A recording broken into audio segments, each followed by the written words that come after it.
personnel reviews, CEO and Maestro, but still employees. This has been and will continue to be a relevant topic for all of us. We don't like to evaluate each other as human beings in the workplace, and added to the mystery of this is the music director, which really gets muddled.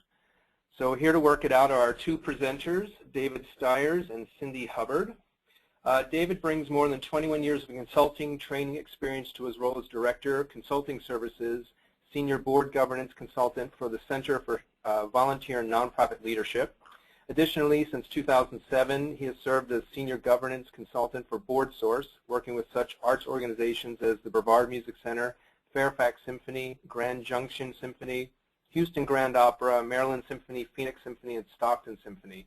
Past clients also include national arts organizations such as the League of American Orchestras, Chorus America, Theater Communications Group, Alliance for Artist Communities, and National Guild for Community Arts Education. And then David also oversaw training and educational programs for the American Symphony Orchestra League.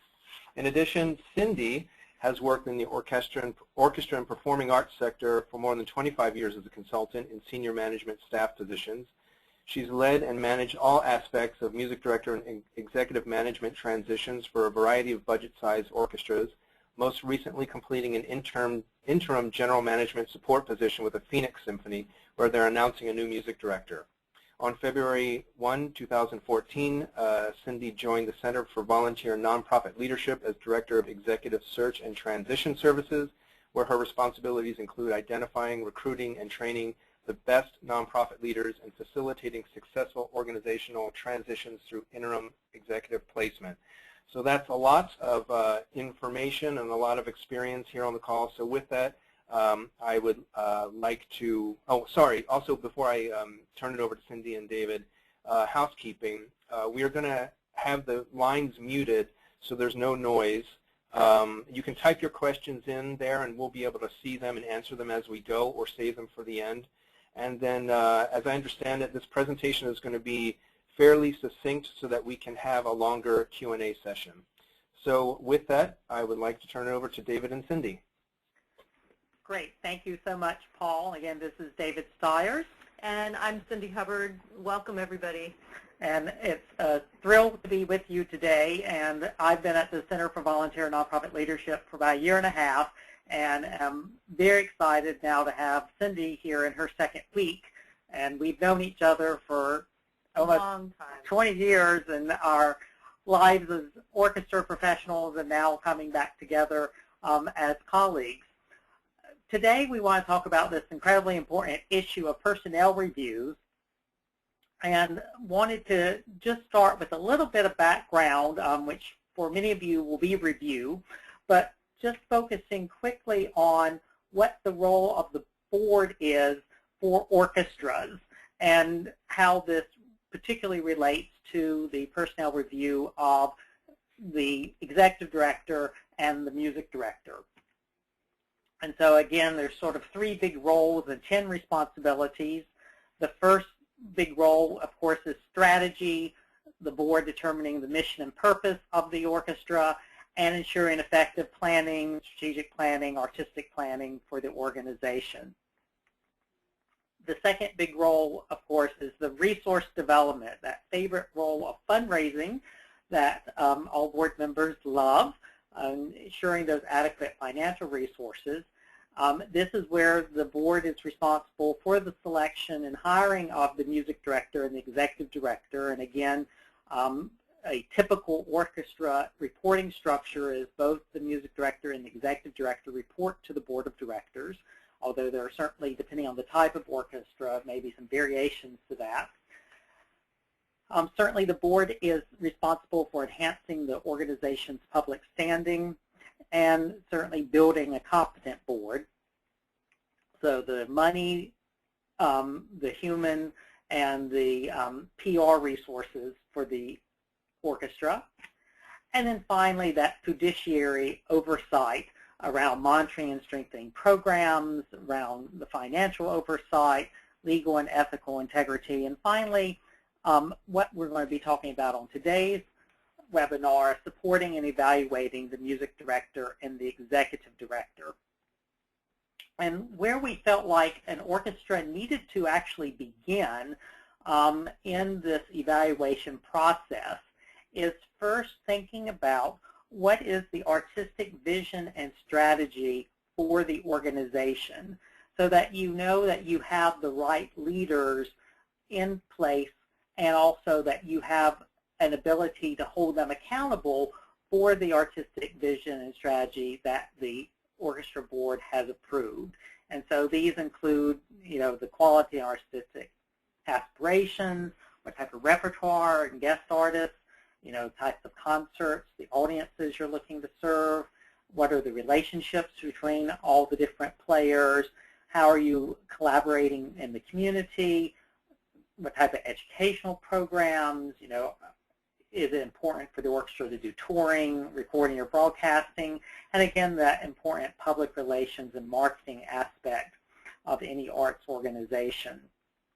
And so sometimes the board may have a more informal artistic vision, but we think it's important for them to put this into writing in part of a strategic planning process, so that it's very clear what is unique and distinctive about your orchestra, how it wants to serve the community, and then using this as the basis, who's the music director to help fulfill this artistic vision and move this strategy forward. And again, when you come to the evaluation standpoint, is how are you then assessing the artistic staff's success in carrying out this artistic vision and plans and the advocacy for the orchestra's artistic product. And some orchestras may have an artistic committee that will help in providing advice and serve an advisory role around the artistic vision.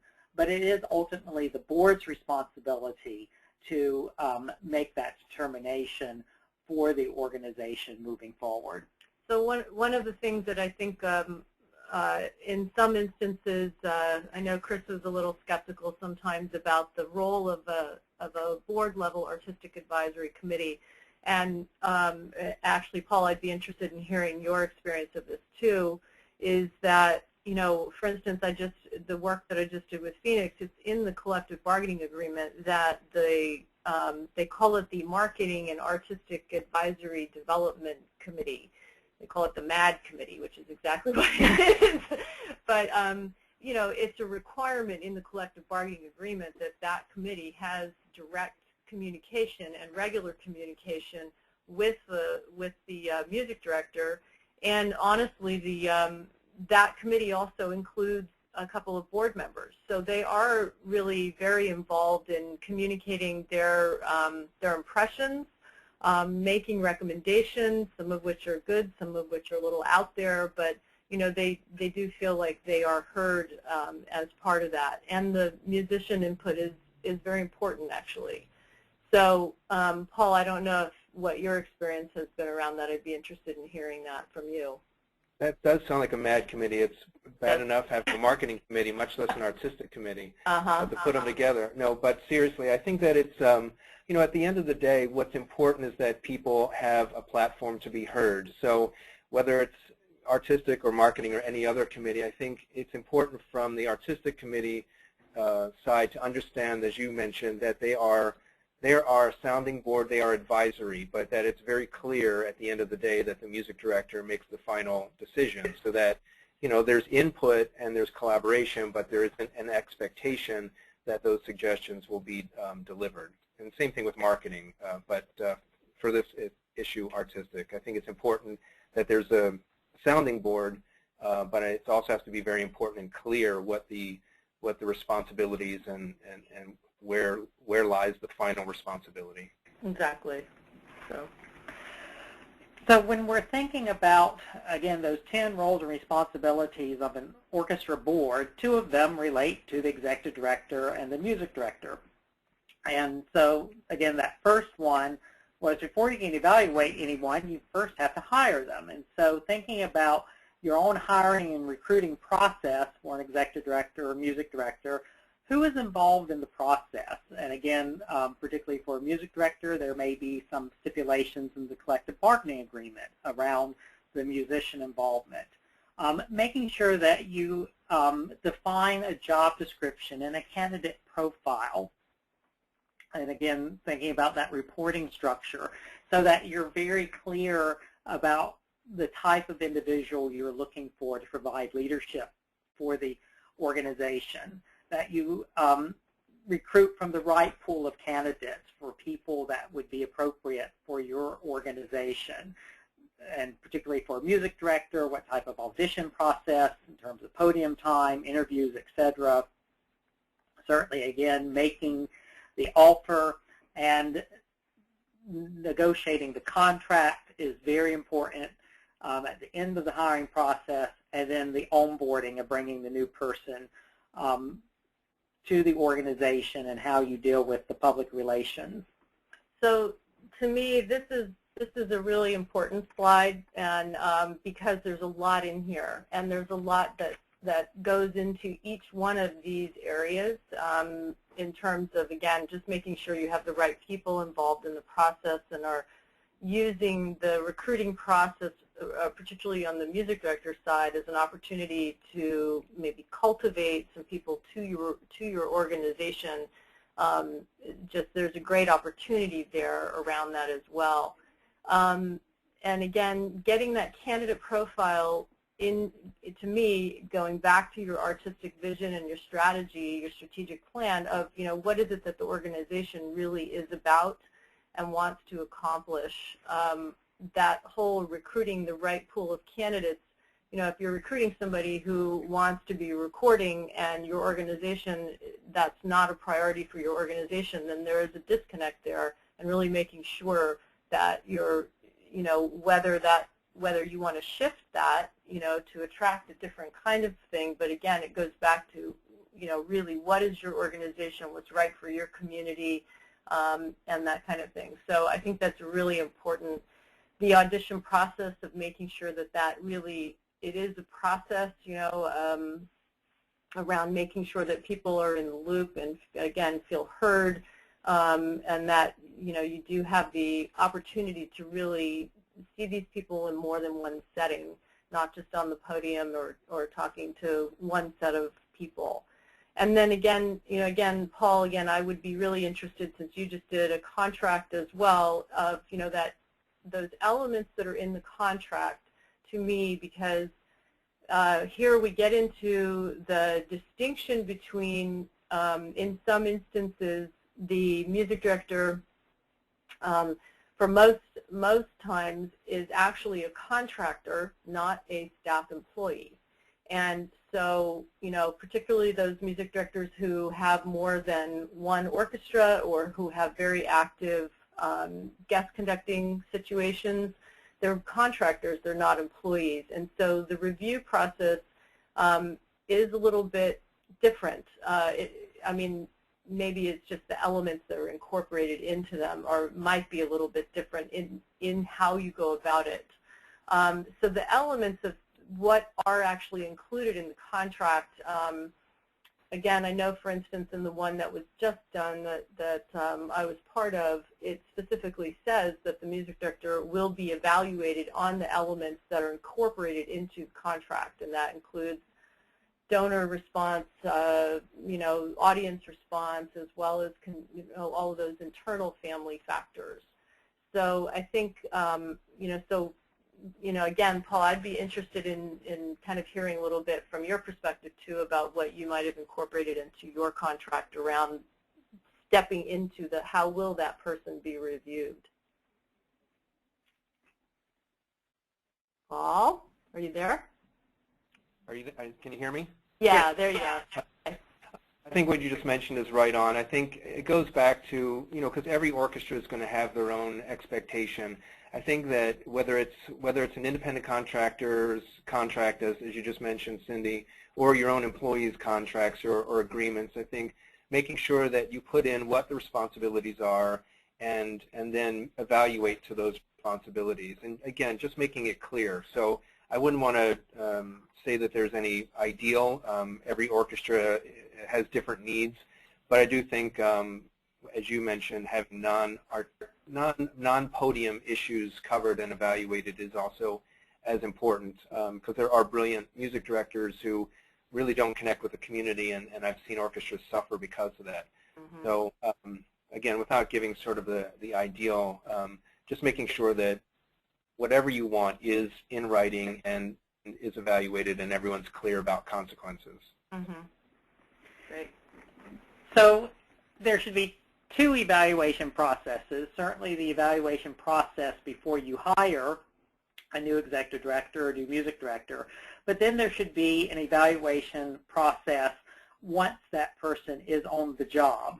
And thinking about what the performance management cycle should be, again, based on your values, your mission, that artistic vision, your goals, how are you going to review and evaluate that individual?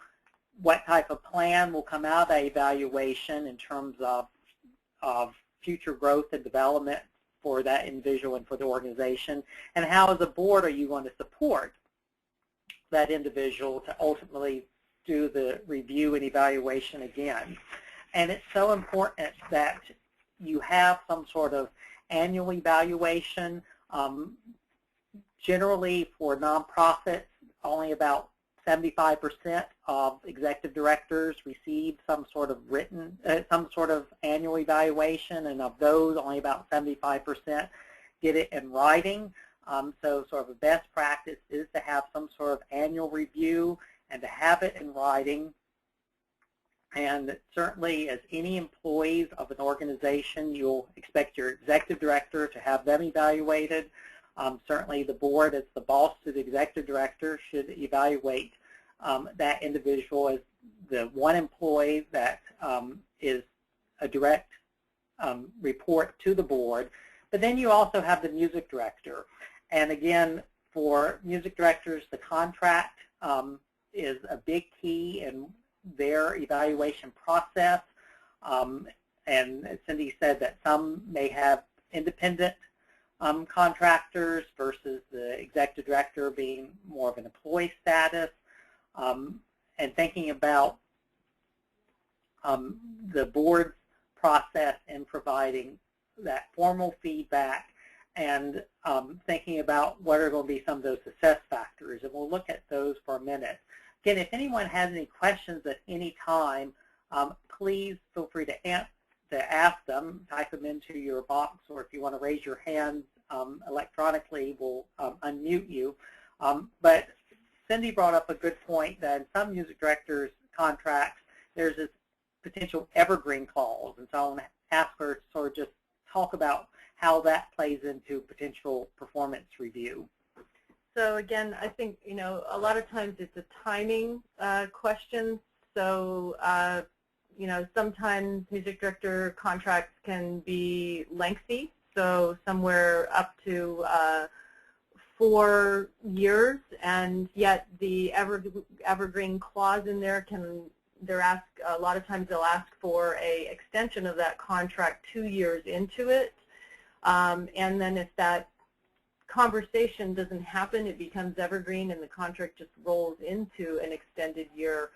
So that review process of really staying in touch on a regular basis, I think is really important for the music director and for the board to really encourage that conversation. My experience, what I see with a lot of organizations is that they don't do that process, and then, they're into a contract 10 years down the line, and then people start saying, well, we haven't done this, the music director gets resistant, why should I be reviewed, and all of these kinds of things. So I think that this is why it's so important to kind of set the standard right up front. And I know that, part of the challenge of, particularly with the smaller orchestras, well, this is true at any orchestra, everybody is incredibly busy. There is no question, no matter what size organization. So the challenge is to really force the issue to take the time, both for ourselves, on the management side and for the artistic side, to really stop and assess, how are we doing? Are we headed in the right direction? Are we all on the same page, or is your music director off in left field, again, wanting to do giant jumbotrons when you don't have that in the budget, So again, really coming back to the reality and taking the time to really make sure that those reviews are happening on a regular basis, so you're not getting, kind of either rolled over by an evergreen clause or just kind of pushed into continuing agreements because of complacency. So, Cindy, can I jump in? This is Paul. Yeah. This is one of the questions that was given to us before the call that you were hitting on, and I think I can't underscore enough that how important it is, as Cindy was saying, to have conversation along the way. One person asked, how do we start a process evaluation? I think that normally people start evaluation processes when there's a problem, and that's the worst time to start an evaluation process. So you really should be ongoing, and if it's something new to the organization, say that this is something that we're doing strategically so that there are no surprises, as opposed to using the evaluation process as a tool to discipline. Mm-hmm. Yeah. And board source research has shown that those executive directors who actually receive an evaluation from their boards rank their satisfaction on the job higher because they appreciate the interaction and the feedback. And evaluation doesn't mean negative criticism. It can also be an opportunity to provide praise and congratulatory remarks. Because the worst thing is when I see boards who don't do evaluation, they would say, you're wonderful, you're wonderful, you're wonderful, you're fired when something bad happens. And so, again, having that ongoing conversation from the very beginning and maybe start it informally to then do it more formally can be a way to ease into the process so that it just becomes organic and part of the annual cycle of the orchestra. So, and again, actually, Kate has a good question here, and I absolutely am very glad she brought this up. This is definitely on our list to talk about. So I'll read Kate's question, which was, it's stated that artistic and marketing committees are clearly advisory. However, artistic decisions always have financial ramifications. Please discuss accountability or responsibility of the music director to comply with budgetary constraints as he or she makes those artistic decisions. This can become an area of conflict for any combination of music director and executive director, music director and board, and/or board and ED. Thank you. So absolutely, and honestly, I feel like one of the things that I see again and again, and again, Paul, I would really welcome your input on this one too, is a lot of boards are creating strategic plans that do not have financials attached to them.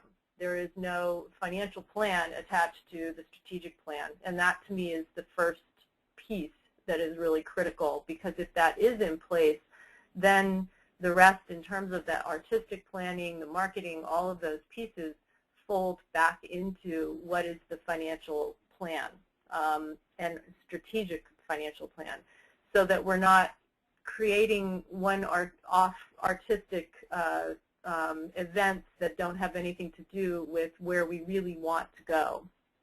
So again, if it's folded back to the very beginning on the whole organizational, strategic, and financial planning, then to me, when we get into those questions of the music director wants to do a recording of some unknown, obscure composer's work, then it comes back to how, in terms of being able to give the reality check of, well, that may be a good idea, but it doesn't fit at this time with our current financial plan. So I think, again, coming back to the reality of the numbers, very, very important, always important.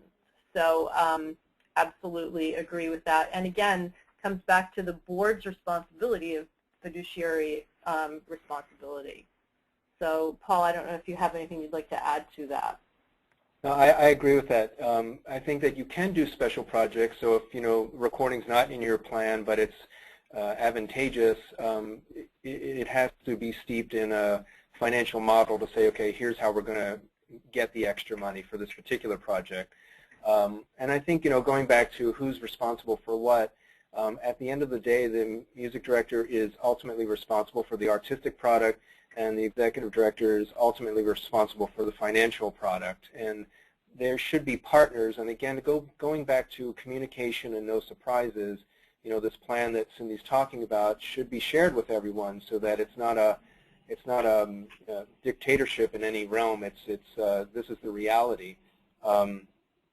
This actually goes into a question that was pre-given to us, which is, if you're changing, basically there are a number of questions in this one, but the essential is, or the essence of it is that if you're changing your approach, if you're all of a sudden going to go and do some non-musical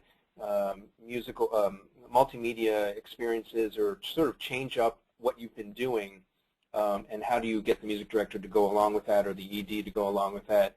Again, I think that if you're going to change gears, you're going to go into a different strategic direction, whatever that means, having that conversation with everyone, and then having the music director and the executive director really understand this is the direction we're going in. We'd love for you to come along with us, but if not, then you might want to consider alternatives. I think to force a strategic direction on the leaders of the organization is not helpful. And it's okay if they walk away. If the organization feels like it really needs to go in a different strategic direction, just give enough time for the executive or the music director to understand it and set up other options to exit the organization. Because I think it's very important for every orchestra, as every nonprofit, to understand that the board is ultimately in charge. They are the legal responsibility for the organization. I like to think of them as the captains of the ship. They are who the public looks to, and the public trust is in those individuals as volunteer, peer, community leaders to steer the organization in the best direction possible. And part of that is making sure that the best leadership is there, and that leadership is in correlation with the direction that the board sets for the organization. And some of those success factors that you may look at in terms of your evaluation, particularly of a music director, are both external and internal. And so we want to look at what some of these evaluation indicators may be for your organization. And again, any evaluation has to be customized for your situation. So again, some of those external factors may be, again, audience satisfaction and ticket sales, support from donors and sponsors. Are guest artists the appropriate ones for your organization, easy to attract? Do they want to return and play with your organization again?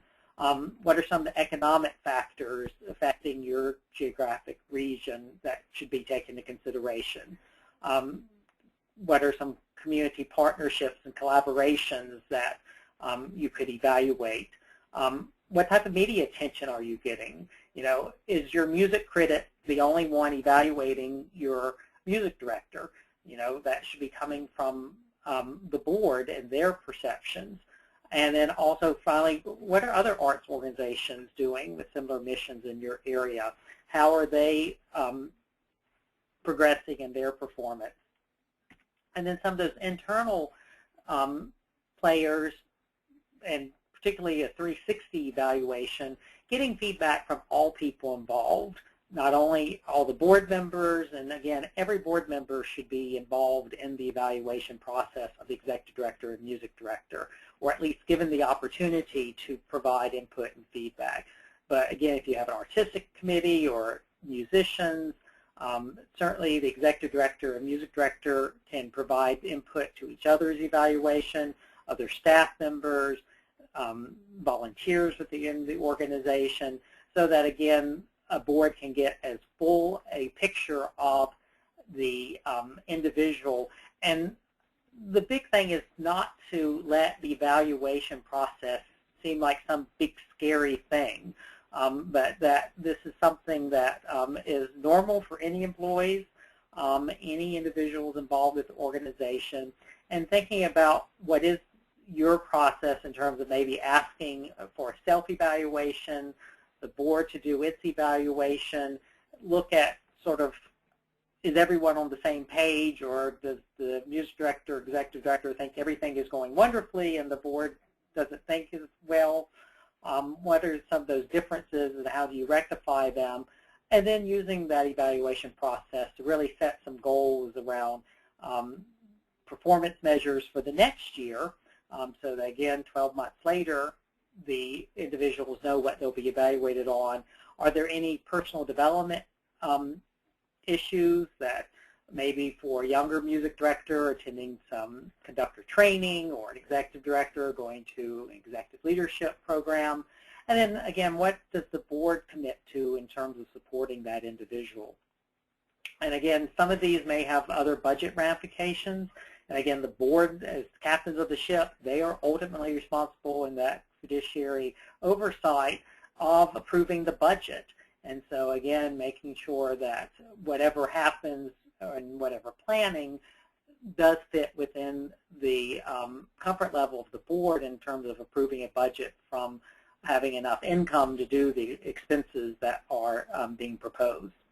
So I wanted to touch on the fact too, because we did have a number of questions about how that process should unfold, music director versus executive director. Should they have input into each other's review processes?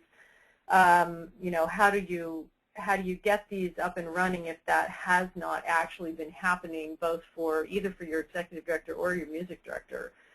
So, you know, again, I don't think there's any one cookie cutter you know, experience. I think, again, every organization is a little bit different.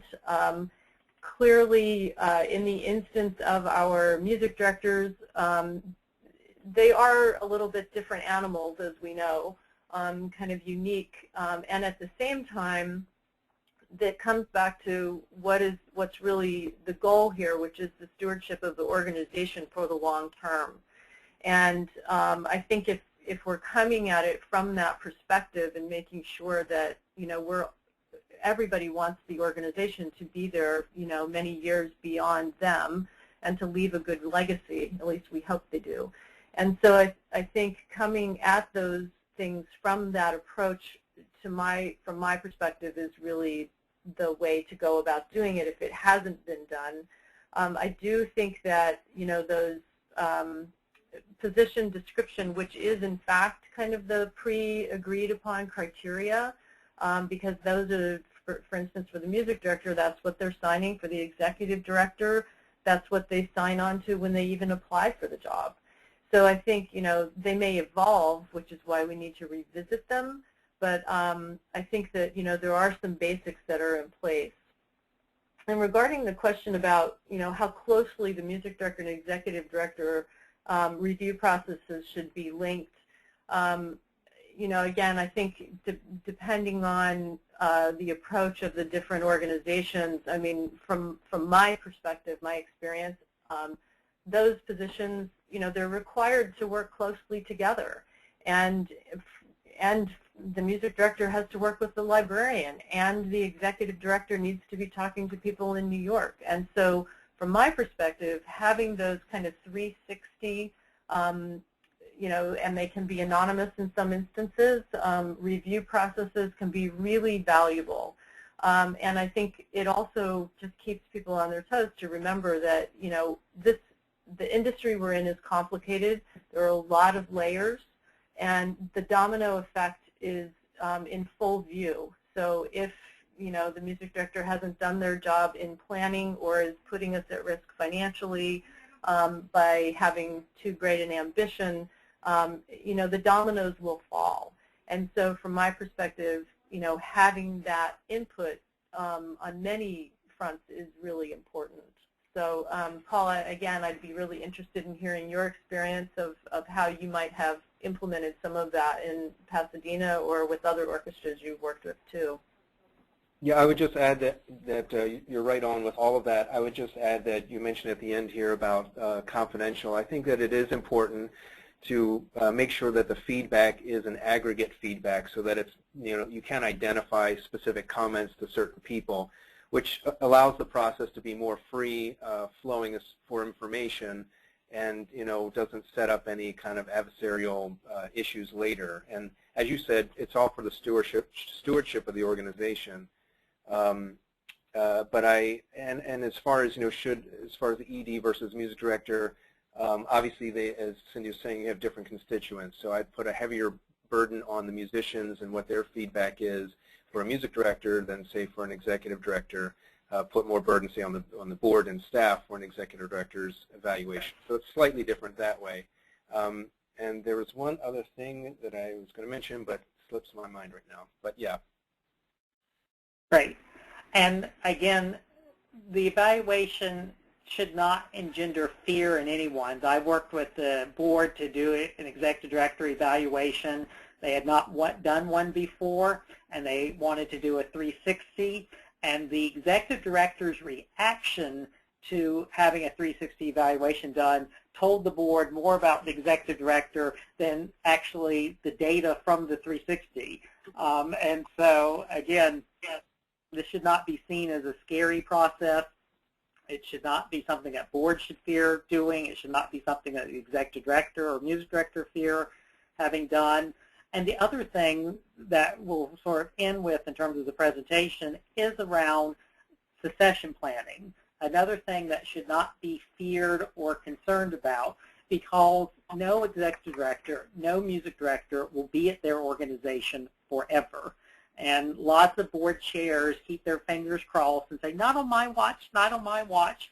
Do they want to go through a search or even have to let go of a music director or executive director? And so it's very important for all boards to think about what is our succession plan. Hopefully the tenure will end at a happy junction for all parties involved, either a retirement or someone taking a new job, that you can celebrate and have a smooth transition. Sometimes that transition can't be as smooth. But I think it's very important for any orchestra to have that succession planning process in place, both for a planned succession, but also for an unplanned succession. I mean, tragically, there's been the situations where conductors have literally gotten ill on the podium, or any executive director could have a medical emergency, or my favorite scenario, although I've never met anyone that's done it, they win the lottery and skip off to Tahiti.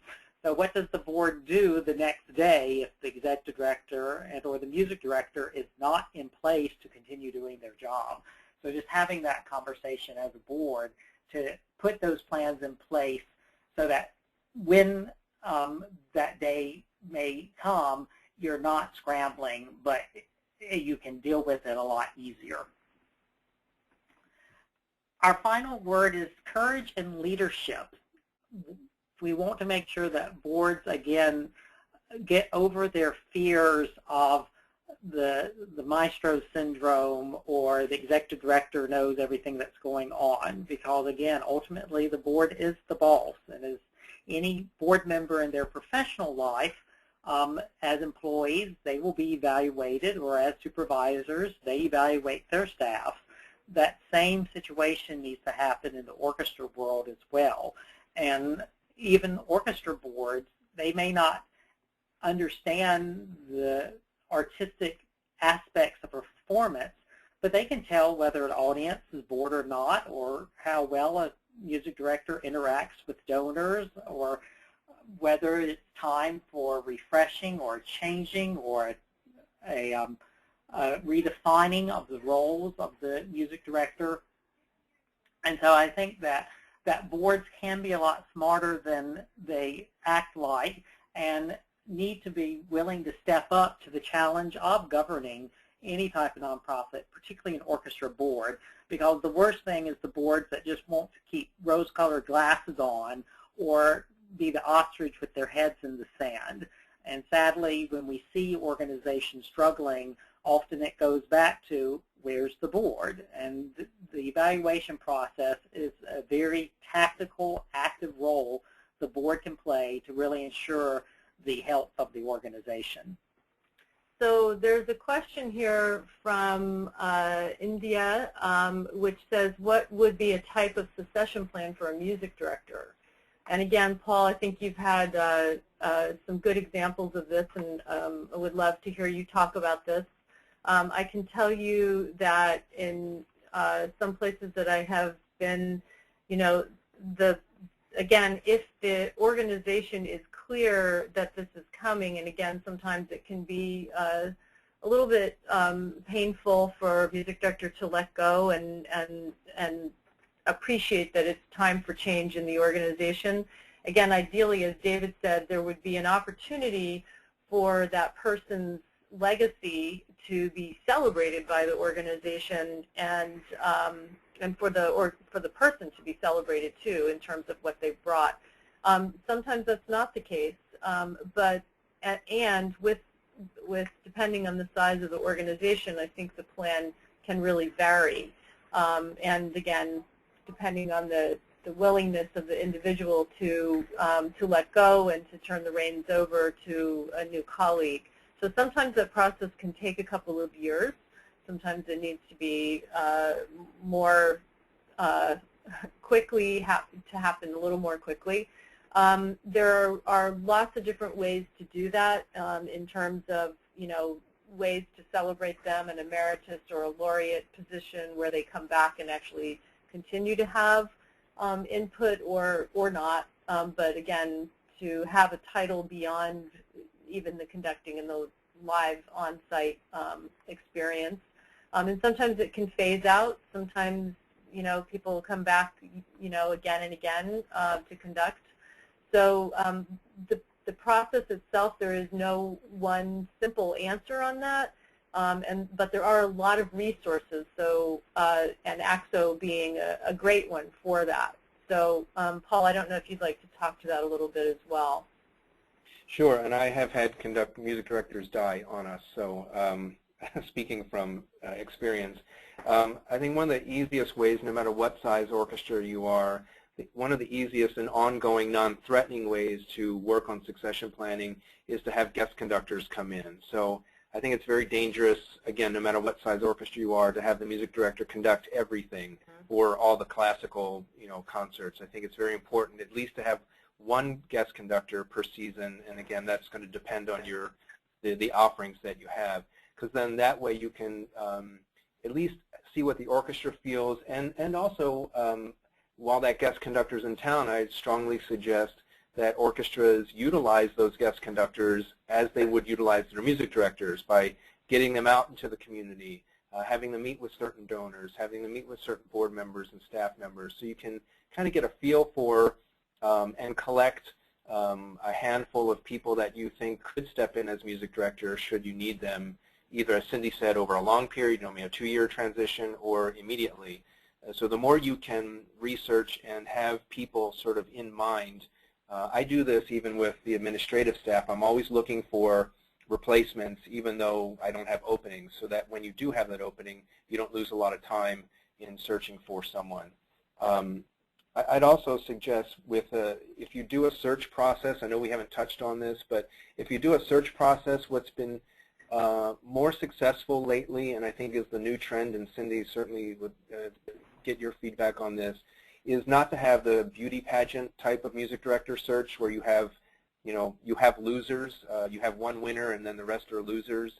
I think it gives you better candidates if you just bring in, you know, ongoing guest conductors in a search process and have it open-ended as to your decision making, so that there aren't any losers, there are just guest conductors. So that's a suggestion that has been successful for us. Yeah, I think that's true.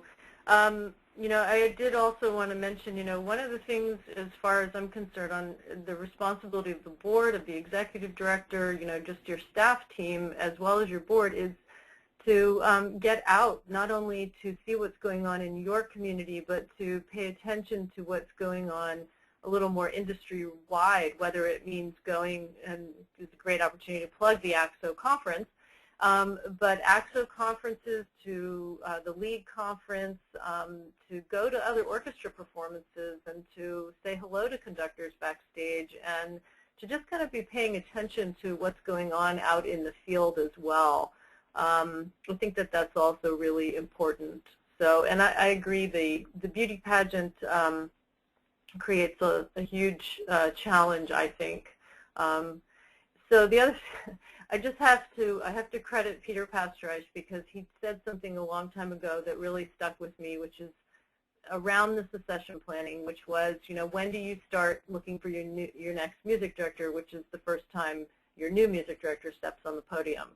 And I think if and I think that's true of executive directors too, of just kind of paying attention to what's going on around us out in the field and to those trends that are happening in the world. So, so that we're picking those individuals who can really support and shepherd our organizations successfully. So we have about 12 more minutes. Other questions that anyone has? Again, evaluation is something that should just be seen as a regular process of working with any individuals within your organization. And although this is not the topic of this webinar, but I'll also say that the board is not off the hook as well. Just like the board should be evaluating the executive director, the music director, the board should be evaluating itself and asking for two-way feedback, so that it's not just the board evaluating the executive director or music director, but the executive director and music director should be asked to evaluate the board and to provide feedback. So again, it's a way to build a constructive partnership with all parties involved and have a firm foundation to build your organization on. So any other questions that anyone would like to ask? And we appreciate the questions that were sent in advance, and so we've been trying to cover those throughout the presentation as well. One of the questions that I'm just trying to make sure that we've touched on everything people have asked about, and one of the questions is whether it's important for the executive director in particular to do a self-evaluation, and then who should be involved in the review of the executive director. So again, from my perspective, I think having the self-evaluation, I always feel, is really important. It's an opportunity, again, for the, I hate to say this, for the executive director to refresh their own resume, to be paying attention to what they're doing well, and if they are, in fact, in alignment with the organization and the goals that have been set by the board for them. So, again, I'm always a fan of, again, input into that process from all of those different constituents that touch the music director's role, music director and executive director's roles. So in the case of the executive director, who works very closely with the development director, for instance, and with the board president, the music director, it could be an external partner organization if you work with your local opera or ballet or something. Again, to make sure that those relationships are in good shape, and that there's just, even if it's an informal, that is part of the review process. So just checking to make sure if there were other things. There's one from Steve here from Festival Mosaic, and I know that you're asking about appropriate review methods, but one point is, with a festival or even with an orchestra that, say, doesn't have a lot of concerts, and their music director may not live in town but is flying in for, a few concerts a year, how do you review, how do you analyze the success of that person? I think it's important for orchestras or festivals like that to also bring in that music director or artistic leader during non-festival time, non-concert time, so that you create a presence in the community and you create a relationship from which you can then evaluate. I know it's a little off topic, but I hear this a lot. Should we make the conductor or music director live in the community? Which I think you can create that feeling. I've had music directors who actually live in the community that you'd never know, and music directors who don't live in the community that you feel is, they've been there forever. So, but again, bringing in those music directors and having them, get out and about and create the relationships that you can then evaluate after that year. So, just to touch on that. And again, all goes back to that artistic vision and strategy of the board. What type of individual, what type of relationships do you need to make sure that that vision happens? And so the form needs to follow that function, as opposed to trying to dictate some sort of form to think that's how it will work. And what works today may be very different from what works tomorrow, or different personalities may work in different ways as well. And so I think boards constantly need to be thinking into the future and not get stuck with, well, this is how we've always done it in the past. Any other questions? Yes, go ahead, Paul. I was just going to say, Paul, going back to evaluation, what I want to mention earlier is that make sure that you look for themes as opposed to any one comment that might seem over the top, because you want to make sure that you're getting what the majority are thinking about, as opposed to one person who has a vendetta against the executive or music director and reacting to that one person. Make sure that when you're giving the feedback and you're looking through the evaluations, that you're looking at themes rather than reacting to any one person or any one particular comment.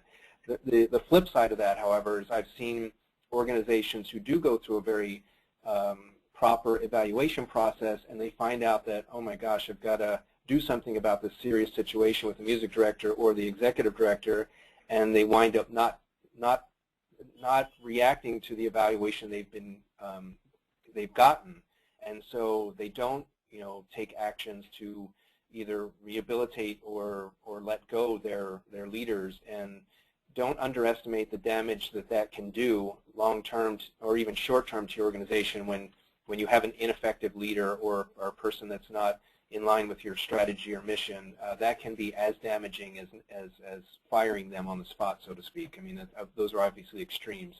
But don't underestimate the damage you're doing by just ignoring what you found out in the evaluation process. Yeah, because anytime you do an evaluation, it should not just be, oh, check the box because the board was supposed to do this. Again, it's sort of a means, not an end in of itself. So from the evaluation, how do you use that data, and what changes, progress should be happening? Because a lot of organizations I hear want to try to maintain status quo, but any organization being human-led is by very nature organic, and all of nature is either dying or growing, and so there is no such thing as status quo in nature, and there can be no such thing as status quo in an organization. So utilizing evaluation as a tool to help grow the organization, improve it, and again, not being seen as punitive or something is going wrong. Again, putting these processes in place so that they just become natural is so much easier when things aren't going wrong, so that maybe you can prevent things going wrong in the future. That's a great way to finish up our hour here. We are dynamic institutions, so I want to thank David and Cindy for this wonderful presentation, and if you have any other questions, I'm sure you could reach out to either of them, and want to thank you for joining us on this webinar, and hope you'll join us for our next webinar on April 16th, from Outreach to Community Engagement with Ron Gallman and Adrian Valencia, and also encourage you as your conference chair to sign up for conference this year, which is in Sonoma County. It's going to be really fantastic, hosted by the Santa Rosa Symphony. So thanks again for joining us, and I know AXA will have this webinar posted sometime soon on the website, so go to the website as well. Thank you all very much, and thanks to David and Cindy. Thank you, Paul. Thank you. Have a great day. All right. Bye-bye. Bye-bye.